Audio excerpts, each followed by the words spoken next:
Robinson. I am 39 years old. I live in Sanders, Arizona, which is about 45 minutes west of Gallup, New Mexico, and I am from the Navajo Nation. So I manage my daily costs and expenses, a lot of times on credit cards, just day-to-day trying to meet the needs, the financial needs that our family might have, and a lot of times credit is used in the day-to-day. My name is Melvin Chavez Jr., and I'm 52, and I live out in Church Rock, New Mexico. My daily expense, I usually try to manage it the best way I can, and you don't know if you'll have enough to make it through the week. What I make on a monthly basis is not enough for me to get through the day. Sometimes it's hard, sometimes I can't get through it. It makes me a little stressful.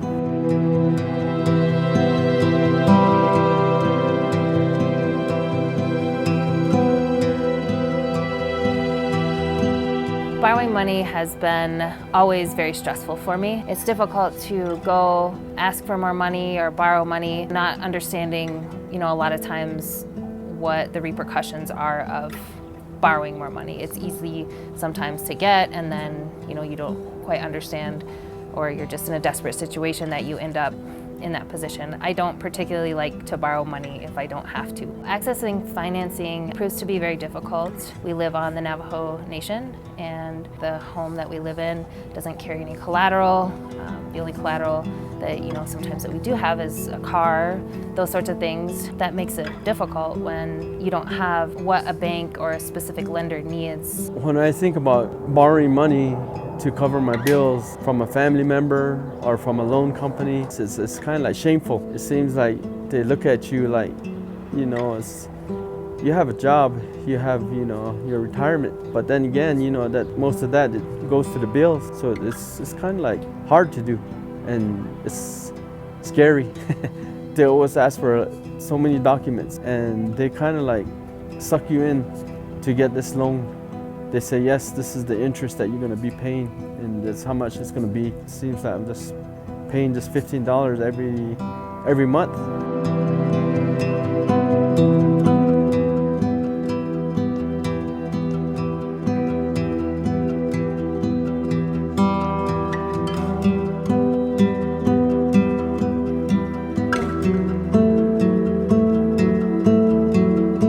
So we only have 4 bank branches that are here. At one point we did have 5.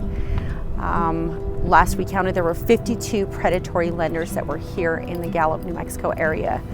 And anytime we have any of these conventional banks that retreat from communities such as Gallup and these tribal communities, rural communities that are already underbanked and they're underserved, that allows for predatory practitioners to come in, and they see the opportunity. They see the need, they see the limited access to capital. Coming from a community where any and everybody that I have met, including myself, has at one point experienced financial hardship, and seeing these predatory practices come in is not just upsetting, but it's hurtful, it's stressful, it's just gut-wrenching. You don't expect people to come in and not understand your story or make you feel little in such a big room.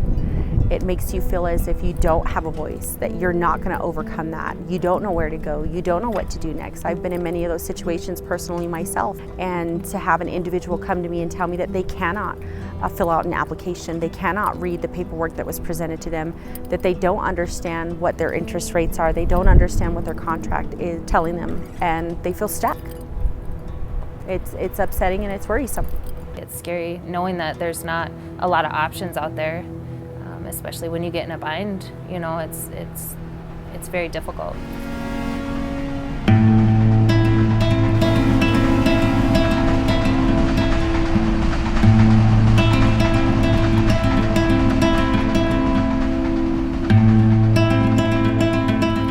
My message to investors would be that we are an underserved community.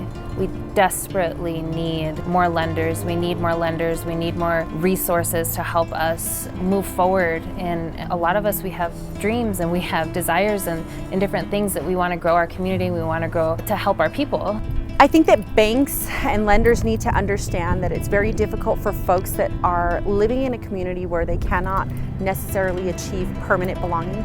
They cannot achieve home ownership. They cannot achieve a direct understanding of how things work in Western society versus tribal communities. It's very difficult. It's night and day.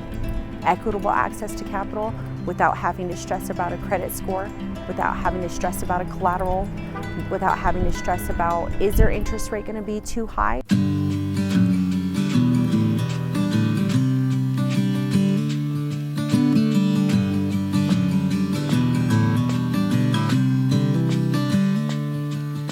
I had a lot of self-doubt, and it really was from the trauma that I had previously with traditional lenders. I just thought, okay, they're asking for more information, and that means it's going to be a no because, you know, my debt to income ratio is high. So I received one-on-one counseling with Southwest Native Assets Coalition. We sat down, we went over an action plan.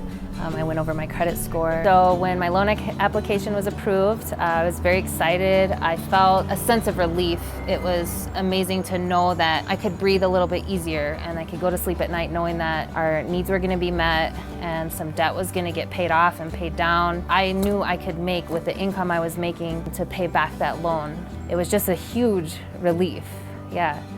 Many individuals that have come to me are stressed out about their credit reports being pulled and me making a decision based solely on their credit report, when that's not the case. We take the approach of sitting down with our clients. We take the approach of understanding that they come from these communities where there are limited jobs, where there are limited options as far as borrowing, and how we can turn that no into a yes.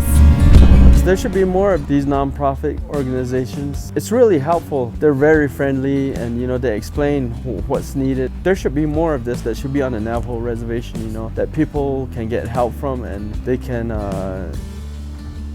be happy again.